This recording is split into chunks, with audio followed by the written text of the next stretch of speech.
Herzlich willkommen zu Alltagsdeutsch-Podcast. Hallo zusammen, schön, dass ihr wieder da seid, bei uns hier im Podcast. Genau, hallo auch von mir. Stellt euch für den Anfang mal folgende Situation vor. Ja? Ihr lauft durch eine völlig fremde Stadt, ihr geht in ein riesiges Gebäude und öffnet die Tür zu einem Raum. Und da drin sitzen vielleicht 500 fremde Menschen. Vorne steht jemand und redet im absoluten Schnelltempo über komplexe Theorien. Das klingt intensiv. Absolut. Und das Verrückteste daran, niemand kontrolliert, ob ihr überhaupt da seid. Ah, okay. Niemand prüft, ob ihr Notizen macht. Diese Freiheit des deutschen Universitätssystems, also die ist faszinierend, aber sie kann auch ziemlich beängstigend sein, oder? Ja, naja, du triffst den Nagel auf den Kopf. Das ist eine Mischung aus totaler Freiheit und enormer Selbstverantwortung. Das ist genau das, was das Studieren hier ausmacht. Richtig. Und wir freuen uns heute, dieses Gespräch mit euch zu führen. Heute ist unser Tag 131 auf unserer gemeinsamen Lernreise, Leute. Wahnsinn, schon Tag 131. Ja, die Zeit fliegt. Und heute tauchen wir tief in genau diese Uni-Welt ein. Unser Thema lautet Universität und Studium. Wir werden uns heute 15 wichtige Wörter ansehen, die ihr im Alltag an der Uni unbedingt braucht. Genau. Und wir lernen die nicht nur wie so einen trockenen Vokabeltest auswendig, nein, wir wollen wirklich verstehen, wie man sie benutzt. Richtig. Aber bevor wir starten, noch ein ganz kurzer praktischer Tipp für euch Zuhörer, nämlich unsere Shadowing-Technik. Ah ja, sehr wichtig. Erklär das doch noch mal kurz. Gern. Also, Shadowing bedeutet, dass ihr uns einfach aufmerksam zuhört, achtet ganz genau auf die Aussprache und den Rhythmus der Sprache. Und dann sprecht ihr die Worte einfach leise für euch selbst nach.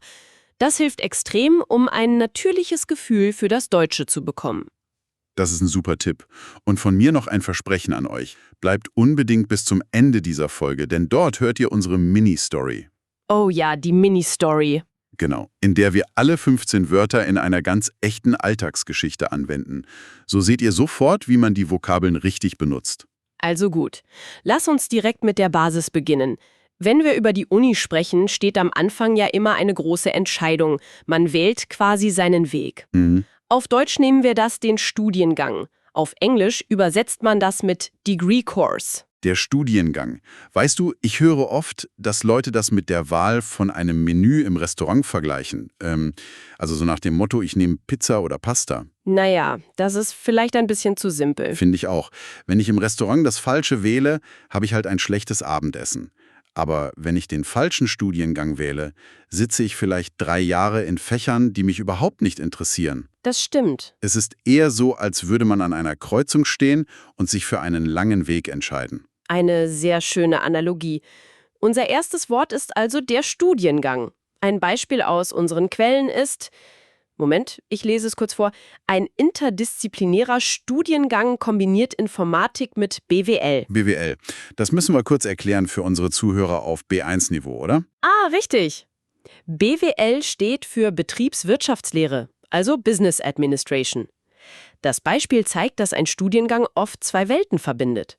Gut, wir haben also unseren Weg, den Studiengang, gewählt. Jetzt geht der Alltag los. Wir gehen in das Gebäude und setzen uns in die Vorlesung. Genau, Wort Nummer 2. Die Vorlesung. Auf Englisch ist das die Lecture. Ich muss echt gestehen, als ich das erste Mal in einer Vorlesung war, dachte ich mir, was passiert hier? Da redet jemand einfach 90 Minuten lang? Ja, ohne Pause. Wahnsinn, ich muss nur zuhören. Das ist eine echte Herausforderung für die Konzentration. Das kann es durchaus sein. Die einfache deutsche Erklärung lautet Uni-Unterricht. Aber es ist halt kein Unterricht wie in der Schule, wo der Lehrer fragt und die Schüler antworten. Nee, gar nicht. Der Professor teilt sein Wissen mit dem ganzen Saal. Der Beispielsatz dazu ist, der Hörsaal war während der Vorlesung bis auf den letzten Platz besetzt. Der Hörsaal, das ist dieser große Raum, richtig? Genau.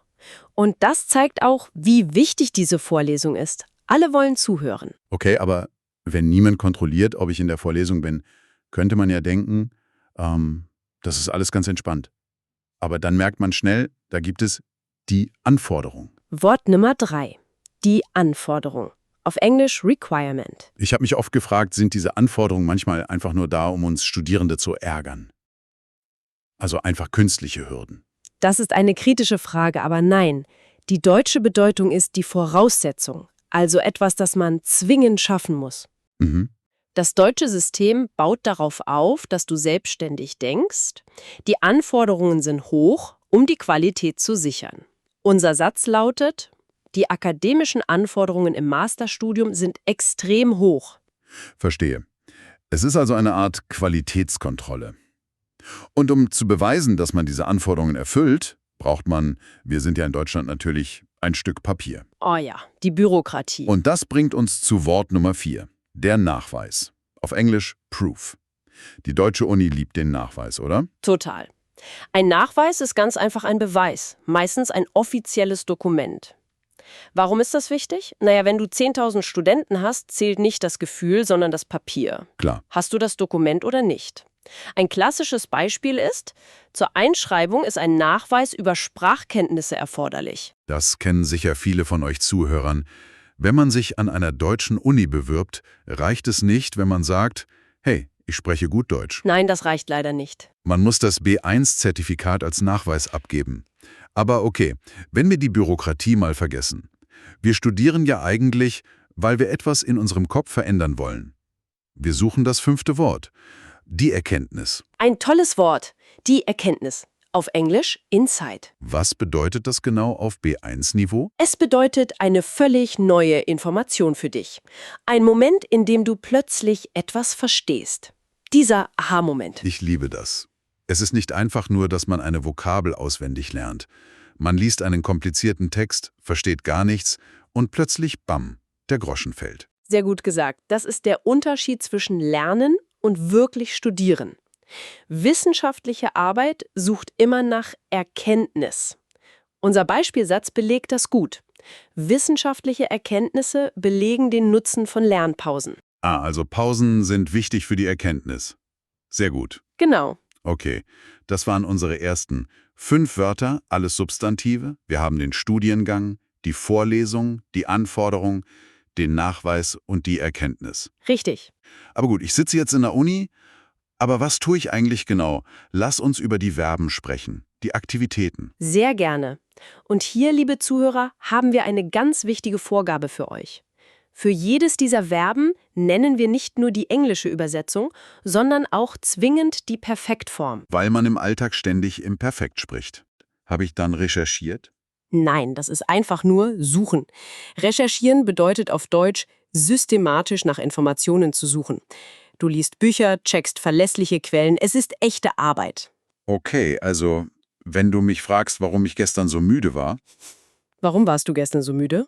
dann antworte ich, weil ich bis spät in die Nacht für meine Hausarbeit recherchiert habe. Ich habe recherchiert. Sehr schönes Beispiel. In unseren Notizen steht der Satz: Für die Hausarbeit muss man in verschiedenen Datenbanken recherchieren. Gut, aber wenn man die Infos gesammelt hat, reicht das ja nicht. Man muss den nächsten Schritt gehen. Wort Nummer 7. Vortragen. Vortragen. Auf Englisch to present. Die Perfektform ist hat vorgetragen. Das ist der Teil, vor dem viele Leute Angst haben. Vortragen bedeutet, dass man vorne steht und spricht. Genau, man präsentiert etwas vor anderen Leuten. Wenn ich an meine erste Vorlesung denke, meine Hände haben richtig gezittert. Oh ja, das kenne ich. Aber am Ende habe ich mein Thema vorgetragen. Und ich habe es überlebt. Unser Beispielsatz ist: Jeder Student muss seine Projektergebnisse vor der Klasse vortragen. Da muss man wirklich mutig sein. Aber bevor man vorträgt, muss man noch etwas anderes machen. Wort Nummer 8, ausarbeiten. Ausarbeiten. Auf Englisch to elaborate oder to plan out. Die Perfektform lautet hat ausgearbeitet. Das klingt nach viel Arbeit am Schreibtisch. Was heißt das genau? Du strukturierst deine Ideen. Du kannst ja nicht einfach ohne Plan vor die Leute treten. Stimmt. Stell dir vor, wir planen diese Podcast-Folge. Du fragst mich, ob ich vorbereitet bin, Bist du gut vorbereitet? und ich sage, ja, ich habe den ganzen Plan gestern Abend detailliert ausgearbeitet. Sehr gut, du hast ihn ausgearbeitet. Unser Satz für die Lerner lautet: Die Gruppe muss ein detailliertes Konzept für das Experiment ausarbeiten. Wenn euch unser täglicher Deutsch-Podcast hilft, dann abonniert gern unseren Kanal und gebt uns einen Daumen nach oben. So verpasst ihr keine neue Folge. Sehr guter Hinweis. Lass uns direkt mit dem nächsten Verb weitermachen. Wort Nummer 9 ist verknüpfen. Verknüpfen. Auf Englisch to link. Die Perfektform ist hat verknüpft. Manche Leute vergleichen Verknüpfen gerne mit einem Puzzle, wo man Teile zusammensteckt. Weißt du, für die Uni passt das Puzzlebild für mich nicht so richtig. Ein Puzzle hat ja immer nur eine einzige richtige Lösung. Mhm. An der Uni ist das anders. Ich stelle mir Verknüpfen eher vor wie man einen Faden webt. Man verbindet zwei völlig verschiedene Ideen miteinander, damit etwas Neues entsteht. Das ist ein tolles Bild. Theorie und Praxis verbinden.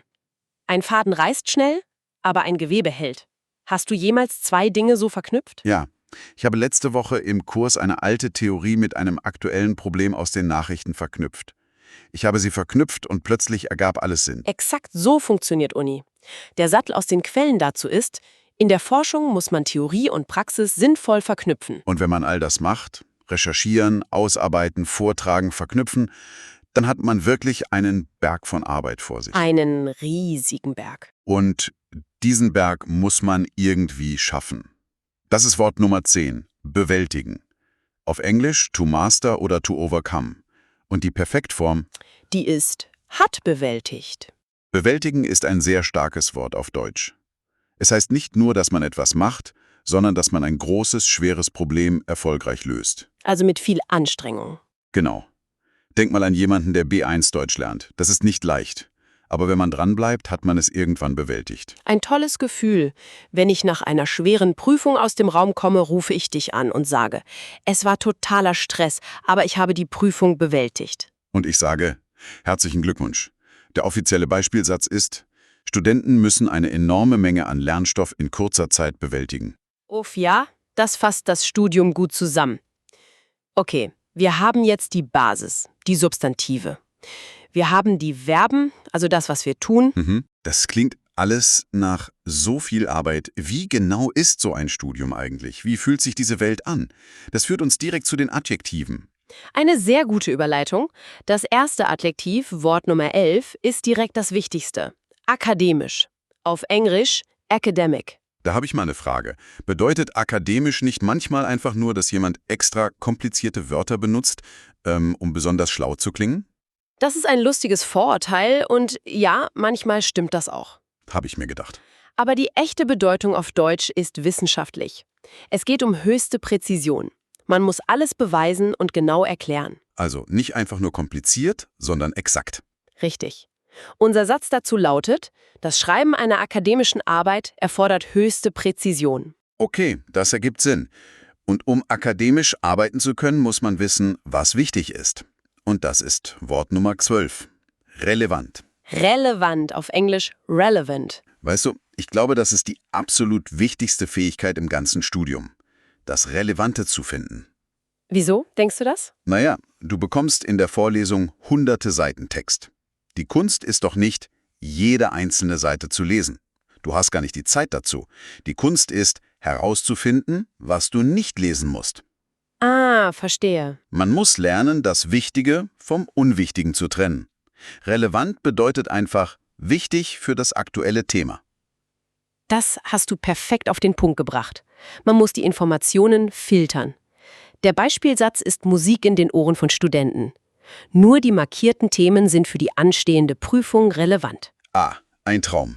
Wenn der Professor das sagt, atmen alle auf. Englisch? Demanding.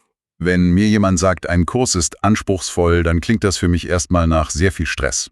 Es klingt anstrengend, ja, aber auf Deutsch ist es eigentlich ein sehr positives Wort. Echt? Positiv. Ja, weil es bedeutet schwierig, aber auf einem hohen qualitativen Niveau. Es fordert dich heraus, besser zu werden. Ein schlechter Film ist anstrengend, ein gutes Buch ist anspruchsvoll. Oh, das ist eine super Erklärung. Es zwingt mich also, intellektuell zu wachsen. Genau. Unser Beispiel lautet, das Studium der Luft- und Raumfahrttechnik ist sehr anspruchsvoll. Raketenwissenschaft. Ja, das ist das perfekte Beispiel für anspruchsvoll. Gut, aber an der Uni gibt es auch Dinge, die man vielleicht nicht machen will, aber machen muss. Wort Nummer 14 ist, ich muss das langsam lesen, obligatorisch. Richtig, auf Englisch mandatory. Das Wort ist wirklich lang. Obligatorisch. Lassen uns das für das Shadowing nutzen. Liebe Zuhörer, sprecht es leise mit, ganz langsam. Obligatorisch. Obligatorisch. Puh, das stolpert einem fast über die Zunge. Aber es ist ein spannendes Wort für die Uni. Wir haben doch ganz am Anfang über diese riesige Freiheit gesprochen, oder? Ja, niemand kontrolliert dich. Genau. Und dann gibt es plötzlich diese Dinge, die absolut obligatorisch sind, also reine Pflicht. Wenn du einen obligatorischen Kurs nicht besuchst, hast du ein riesiges Problem. Das ist das Paradoxe am Studium in Deutschland. Du hast Freiheiten, aber der formelle Rahmen ist sehr streng. Unser Satz dazu: Die Teilnahme am Einführungskurs im Labor ist für alle obligatorisch. Klar, im Labor geht es um Sicherheit, das muss Pflicht sein. Und um das alles zu überleben, die Freiheit, die Pflichten, die schweren Kurse, braucht man unser letztes Wort für heute. Wort Nummer 15. Man muss systematisch sein. Systematisch. Auf Englisch systematic. Das bedeutet, man braucht einen Plan, oder? Ganz genau. Es bedeutet, dass man geordnet und nach einem bestimmten Plan vorgeht. Wer nicht systematisch ist, der ertrinkt im Unichaos. Unser Satz bringt es auf den Punkt. Ein systematisches Vorgehen ist für wissenschaftliche Arbeit notwendig. Wow, wir haben es geschafft. Das waren alle 15 Wörter. Wir haben den Studiengang besprochen, das Recherchieren geübt und gelernt, systematisch zu sein. Eine ganze Menge Stoff. Aber jetzt kommt der Moment, auf den wir uns schon gefreut haben. Wir bringen alles zusammen. Richtig. Liebe Zuhörer, lehnt euch jetzt für einen Moment entspannt zurück, schließt die Augen, wenn ihr möchtet, und lauscht unserer Mini-Story. Prüft mal für euch selbst, ob ihr alle 15 Wörter, die wir gerade besprochen haben, in dieser Geschichte wiedererkennt. Viel Spaß beim Zuhören. Hier ist die Geschichte von Leo. Leo steht aufgeregt vor dem großen Hauptgebäude der Universität. Heute beginnt offiziell sein neuer Studiengang in den Wirtschaftswissenschaften. Er sucht seinen Hörsaal und setzt sich in die erste Reihe, um seiner allerersten Vorlesung zu lauschen. Der Professor spricht schnell und Leo merkt sofort, dass die Anforderungen hier völlig anders sind als in der Schule. Der Stoff ist dicht und extrem anspruchsvoll. Niemand nimmt ihn an die Hand. Nach 2 Stunden geht Leo ins Studienbüro. Er muss dringend noch einen offiziellen Nachweis über seinen Wohnsitz vorlegen. Dieser bürokratische Schritt ist für alle neuen Studenten strikt obligatorisch, da führt kein Weg dran vorbei. Anschließend sucht er sich einen ruhigen Platz in der großen Bibliothek. Er hat eine Aufgabe bekommen und muss für seinen ersten Essay recherchieren. 2 Stunden lang wälzt er Bücher und liest Artikel. Er versucht, die Theorie aus dem Buch mit einem realen Beispiel aus der Wirtschaft zu verknüpfen. Und plötzlich passiert es. Er begreift den Zusammenhang. Er hat eine echte Erkenntnis. Anschließend sucht er sich einen ruhigen Platz in der großen Bibliothek. Er hat eine Aufgabe bekommen und muss für seinen ersten Essay recherchieren. 2 Stunden lang wälzt er Bücher und liest Artikel. Er versucht, die Theorie aus dem Buch mit einem realen Beispiel aus der Wirtschaft zu verknüpfen. Und plötzlich passiert es. Mit dieser neuen Klarheit beginnt er, seinen Essay detaillierend auszuarbeiten. Er schreibt Seite für Seite. Denn nächste Woche muss er seine Ergebnisse vor dem gesamten Seminar vortragen. Er achtet penibel darauf, dass seine Sprache professionell und akademisch klingt und dass er nur Fakten nennt, die für das Thema wirklich relevant sind. Anschließend sucht er sich einen ruhigen Platz in der großen Bibliothek. Er hat eine Aufgabe bekommen und muss für seinen ersten Essay recherchieren. 2 Stunden lang wälzt er Bücher und liest Artikel. Er versucht, die Theorie aus dem Buch mit einem realen Beispiel aus der Wirtschaft zu verknüpfen. Und plötzlich passiert es. Er geht systematisch vor, Schritt für Schritt, Absatz für Absatz. Als er am Abend die Bibliothek verlässt, ist er erschöpft, aber glücklich. Er hat den ersten, schwierigen Tag an der Uni erfolgreich bewältigt. Eine wunderbare Zusammenfassung von so einem typischen ersten Tag. Habt ihr alle 15 Wörter erkannt? Wenn ihr das Gefühl habt, vielleicht 1 oder 2 verpasst zu haben, spult einfach noch einmal kurz zurück. Das ist ja das Schöne an unserem Podcast-Format. Genau, ihr könnt es so oft hören, wie ihr wollt. Und jetzt seid ihr gefragt, liebe Zuhörer. Wir haben eine kleine Hausaufgabe für euch. Schreibt eure eigenen Sätze mit den neuen Wörtern in die Kommentare. Nehmt euch einfach ein Verb oder ein Adjektiv von heute und bildet einen Satz aus eurem eigenen Alltag. Ja, macht das unbedingt. Wir lesen die Kommentare immer und sind wirklich gespannt auf eure Ideen. Wenn euch der Podcast gefällt, abonniert den Kanal und gebt uns einen Daumen nach oben. So unterstützt ihr unsere Arbeit am besten. Bevor wir uns verabschieden, möchte ich euch aber noch einen kleinen Gedanken mit auf den Weg geben. Wir haben heute extrem viel über das Forschen, das Ausarbeiten und das systematische Lernen an der Uni gesprochen. Aber denkt mal einen Moment darüber nach. Wir leben in einer Welt, in der künstliche Intelligenz in wenigen Sekunden alles recherchieren und Texte komplett ausarbeiten kann. Viel schneller als jeder Mensch. Das stimmt, das ist eine krasse Entwicklung. Was ist dann eigentlich noch der wahre Zweck einer Universität? Geht es in Zukunft überhaupt noch um das reine Sammeln von Wissen? Oder geht es nur noch um die Disziplin des Lernens selbst, um diese echte menschliche Erkenntnis, von der wir gesprochen haben? Boah, das ist eine ziemlich provokante Frage. Ja, lasst das mal beim Vokabellernen auf euch wirken. Morgen sprechen wir über ein neues Thema: nachhaltiges Leben. Vielen Dank fürs Zuhören. Wir wünschen euch viel Erfolg beim Deutschlernen. Bis morgen bei Alltag Deutsch Podcast. Tschüss und einen schönen Tag noch.